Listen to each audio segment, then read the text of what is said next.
Test 2. You will hear a number of different recordings, and you'll have to answer questions on what you hear. There will be time for you to read the instructions and questions, and you will have a chance to check your work. All the recordings will be played once only. The test is in 4 sections. Write all your answers in the listening question booklet. At the end of the real test, you will be given 10 minutes to transfer your answers to the answer sheet. Now turn to Test 2, Section 1, on page 52. Test 2, Section 1. A man wants to find out about a language course. Listen to the conversation between the man and the woman and answer the questions. First, you have some time to look at questions 1 to 4.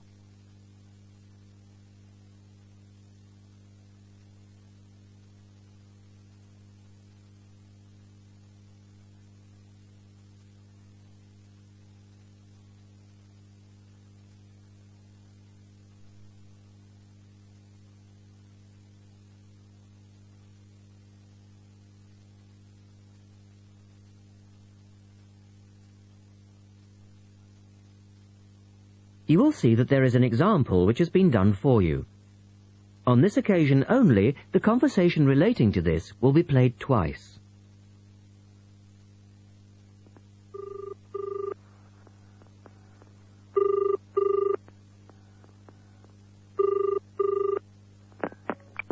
Good morning, University Language Centre. How can I help you? I'm interested in doing a language course. I did Mandarin last year, and now I'd like to do Japanese. The man says he would like to do a Japanese course, so the answer is C. Now we shall begin. You should answer the questions as you listen, because you will not hear the recording a second time. Listen carefully and answer questions 1 to 4.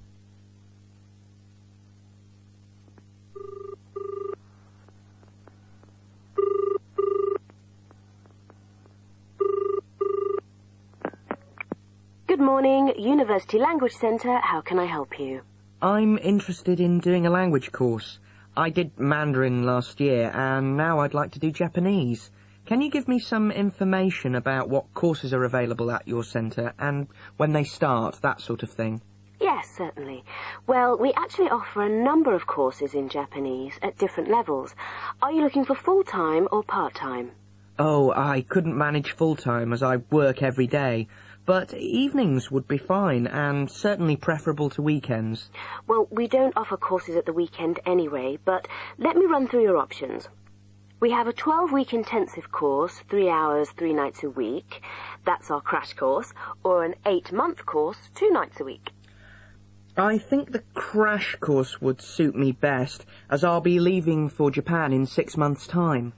Are you a beginner? Not a complete beginner, no. Well, we offer the courses at 3 levels. Beginners, lower intermediate and upper intermediate, though we don't always run them all. It depends very much on demand. I'd probably be at the lower intermediate level, as I did some Japanese at school, but that was ages ago. Right. Well, the next level 2 course begins on Monday the 12th of September. There are still some places on that one. Otherwise, you'd have to wait until January or March. No, I'd prefer the next course. The woman asks the man for some details about himself. Look at questions 5 to 10.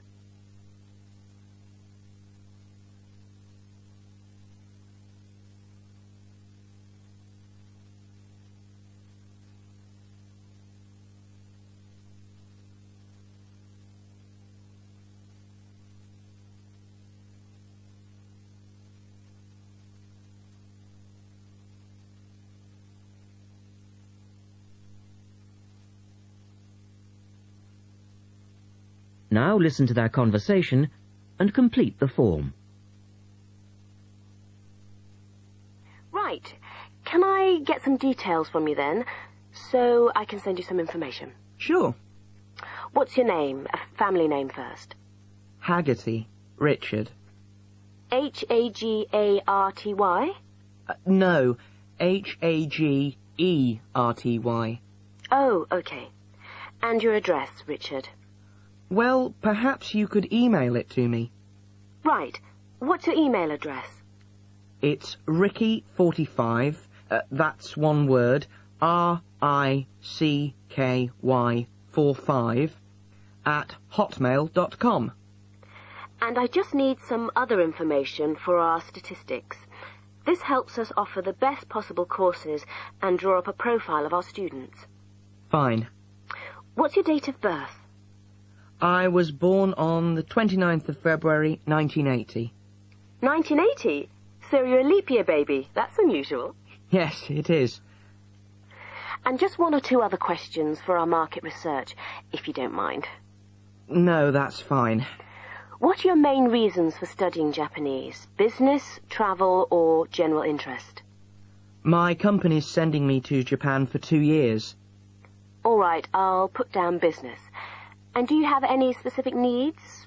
Will there be an emphasis on written language? For instance, will you need to know how to write business letters, that sort of thing? No, but I will need to be able to communicate with people on a day-to-day basis. Okay, so I'll put down conversation. Yes, because I already know something about the writing system at an elementary level, and I don't anticipate having to read too much. You said you'd studied some Japanese. Where did you study? 3 years at school, then I gave it up, so I've forgotten a fair bit.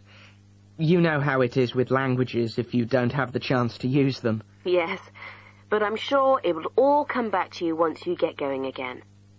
Now, once we receive your enrollment form, we'll contact you. That is the end of section 1. You now have half a minute to check your answers.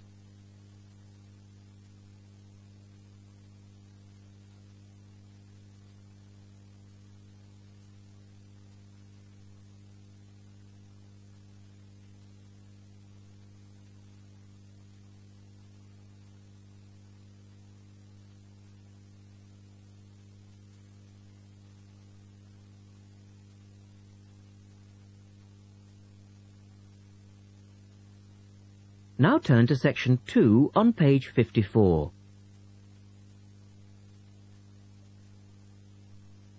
Test 2, section 2. You will hear a man talking on the radio about dogs which help people with their work. First, look at questions 11 and 12.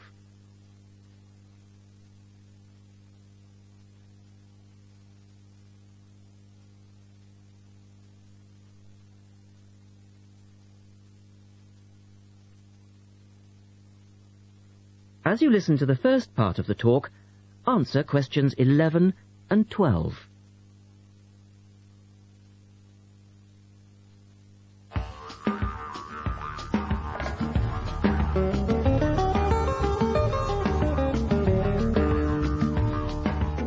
Welcome to this week's edition of Countrywide. And today, we're taking a look at a number of different breeds of working dogs. And here to report on the dogs with jobs is Kevin Thornhill. Thanks, Joanne. Well, yes, dogs with jobs is the subject of today's program. Dogs have earned themselves a reputation over the centuries for being extremely loyal. And here's a little story which illustrates just how loyal they are. Just outside the country town of Gundagai in Australia is a statue built to commemorate a dog which sat waiting for his owner to return to the spot where he'd left him. Well, the story, which was immortalised in a song, has it that the poor dog died waiting for his master, 5 miles from Gundagai, which is where they built the statue. Now that's what I call loyalty. Now look at questions 13 to 20.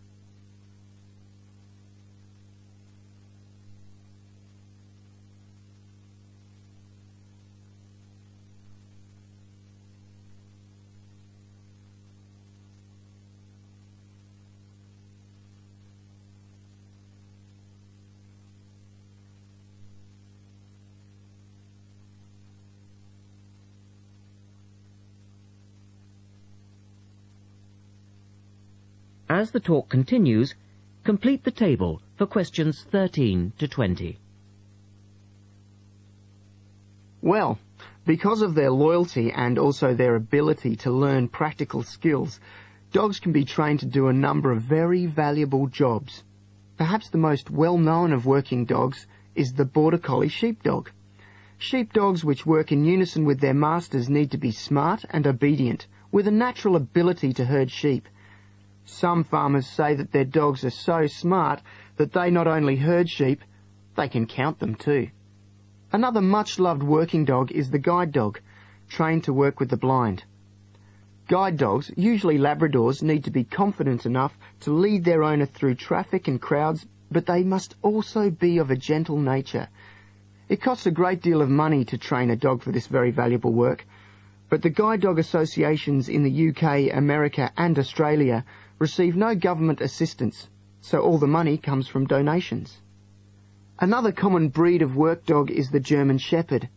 German Shepherds make excellent guard dogs and are also very appropriate as search and rescue dogs, working in disaster zones after earthquakes and avalanches. These dogs must be tough and courageous to cope with the arduous conditions of their work, and so that they can be sent anywhere in the world to assist in disaster relief operations, effective dogs and their trainers are now listed on an international database. When you arrive at an airport here, you may be greeted in the baggage hall by a detector dog, wearing a little red coat bearing the words "Quarantine." These dogs are trained to sniff out fresh fruit as well as meat and even live animals hidden in people's bags. In order to be effective, a good detector dog must have an enormous food drive. In other words, they must really love their food. At Sydney Airport, where there are 10 detector dogs working full-time, they stop about 80 people a month trying to bring illegal goods into the country. And according to their trainers, they very rarely get it wrong. Another famous working dog is the husky. Huskies, which originally came from Siberia, have been used for decades as a means of transport on snow, particularly in Antarctica where they have played an important role. Huskies are well adapted to harsh conditions and they enjoy working in a team. But the huskies have all left Antarctica now because the international treaty prohibits their use in the territory as they are not native animals. Many people were sad to see the dogs leave Antarctica, as they had been vital to the early expeditions and earned their place in history along with the explorers. That is the end of section 2. You now have half a minute to check your answers.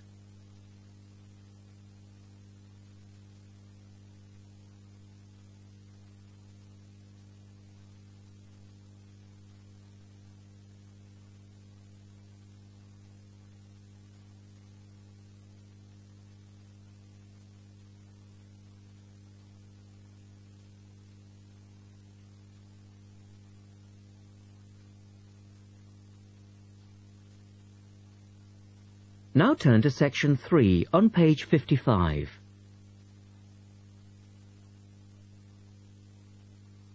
Test 2, section 3. In this section, you will hear a discussion about a system of writing for the blind known as Braille. First, look at questions 21 to 23.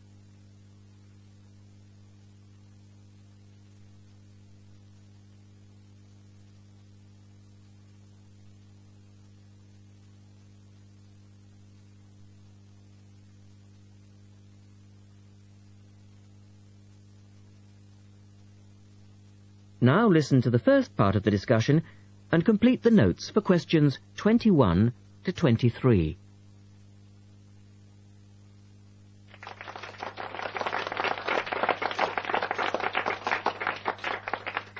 We're very pleased to welcome to our special interest group today Dr. Linda Graycar, who is from the City Institute for the Blind. Linda is going to talk to us about the system of writing for the blind known as Braille. Linda, welcome. Thank you. Now, we'd like to keep this session pretty informal, and I know Linda won't mind if members of the group want to ask questions as we go along. Well, let's start with an obvious one. What is Braille, and where does it get its name from? Well, as you said, Braille is a system of writing used by and for people who cannot see. It gets its name from the man who invented it, the Frenchman Louis Braille, who lived in the early 19th century. Was Louis Braille actually blind himself? Well, he wasn't born blind, but he lost his sight at the age of 3 as the result of an accident in his father's workshop. Louis Braille then went to Paris, to the National Institute for Blind Children, and that's where he invented his writing system at the age of only 15 in 1824, while he was at the Institute. But he wasn't the first person to invent a system of touch reading for the blind, was he? No, another Frenchman had already come up with the idea of printing embossed letters that stood out from the paper, but this was very cumbersome and inefficient. Did Louis Braille base his system on the first one? No, not really. When he first went to Paris, he heard about a military system of writing using 12 dots. This was a system invented by an enterprising French army officer, and it was known as night writing. It wasn't meant for the blind, but rather for battle communications at night. That must have been fun. Look at questions 24 to 30.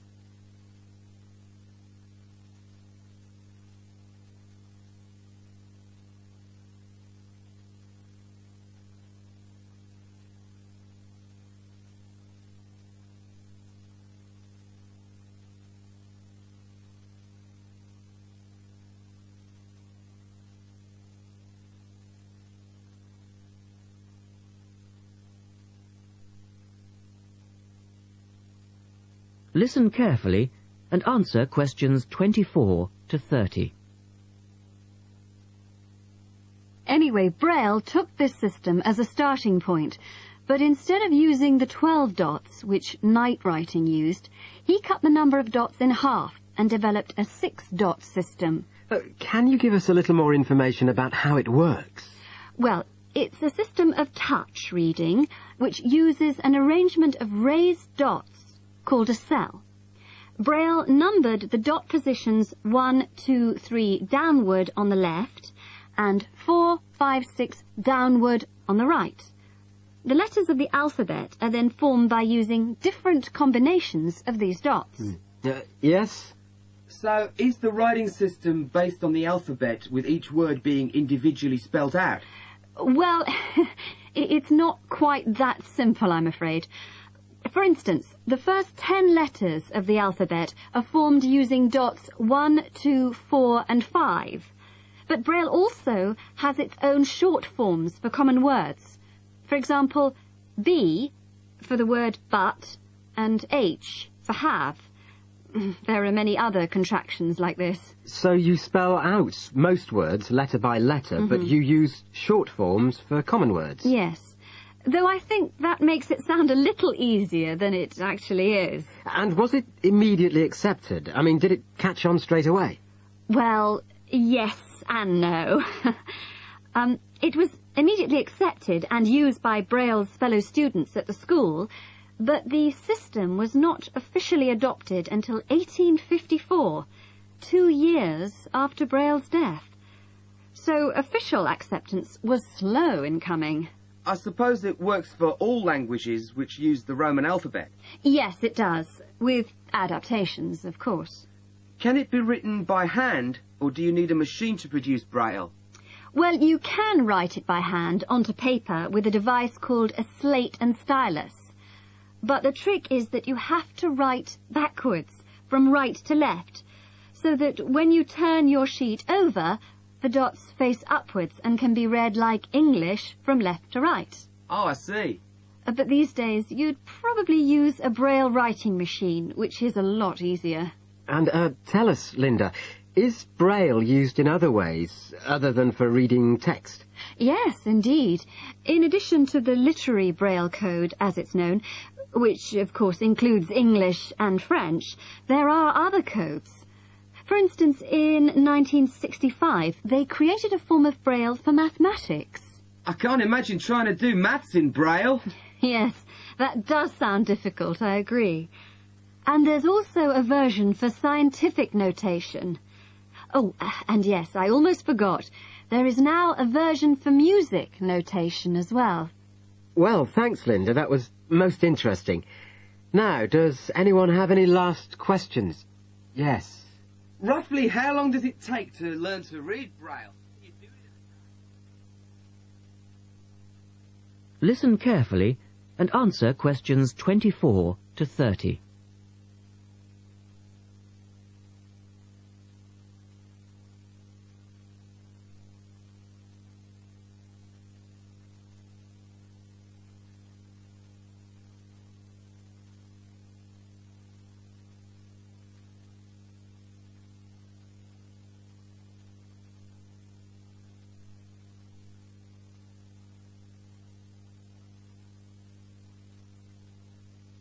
Now turn to section 4 on page 56.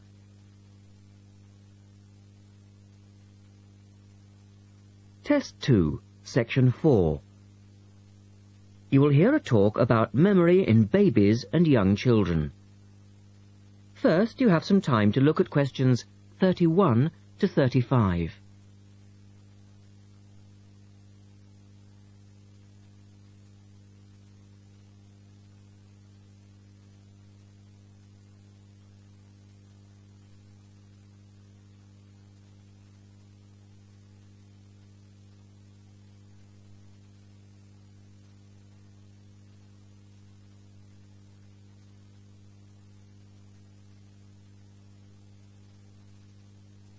Now listen carefully and answer questions 31 to 35. We're going to look today at some experiments that have been done on memory in babies and young children.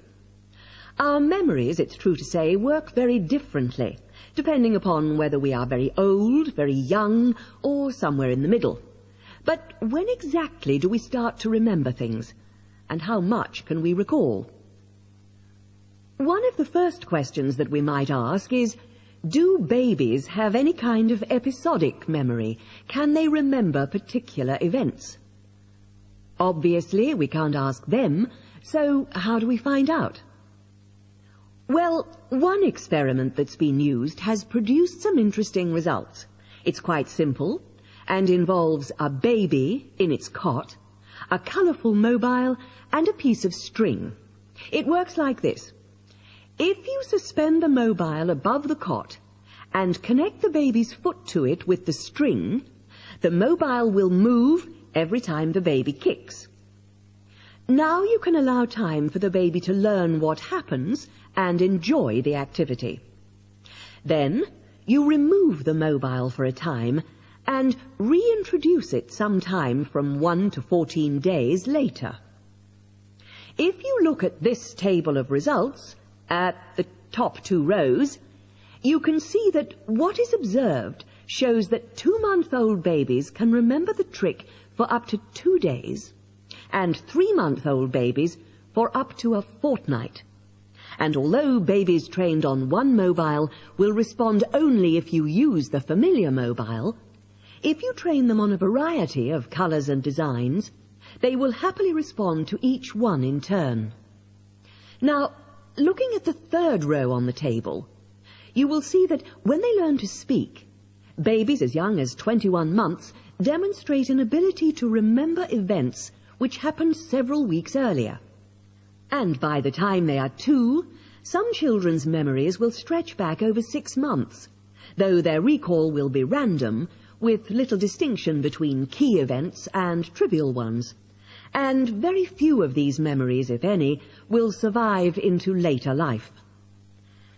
So, we can conclude from this that even very tiny babies are capable of grasping and remembering a concept. Look at questions 36 to 40.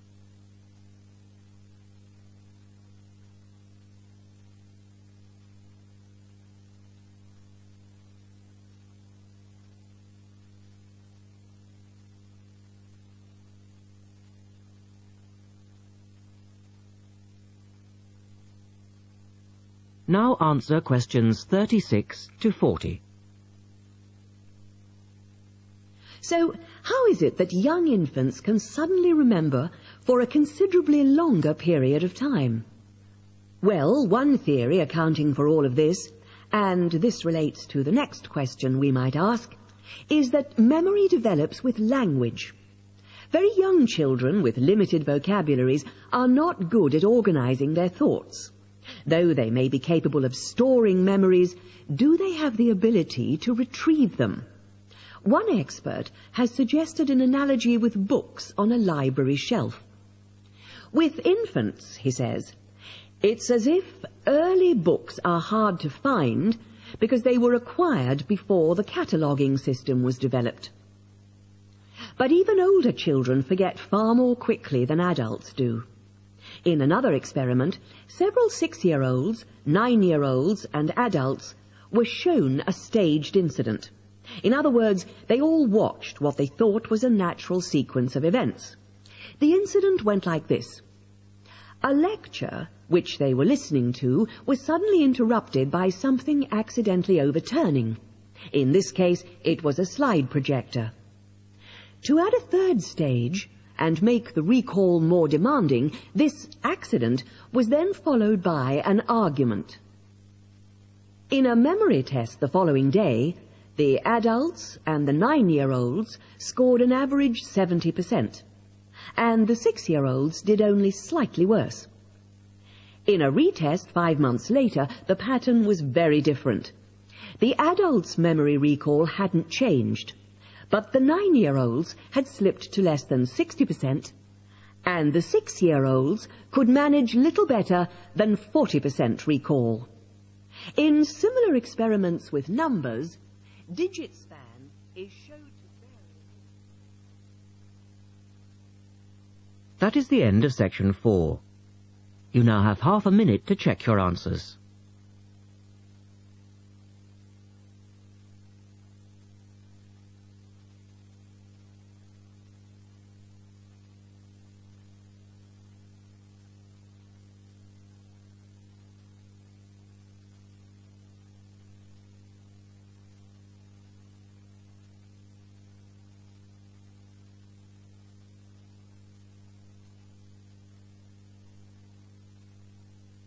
That is the end of the listening test. At the end of the real test, you will have 10 minutes to transfer your answers to the listening answer sheet. This is the end of side 2.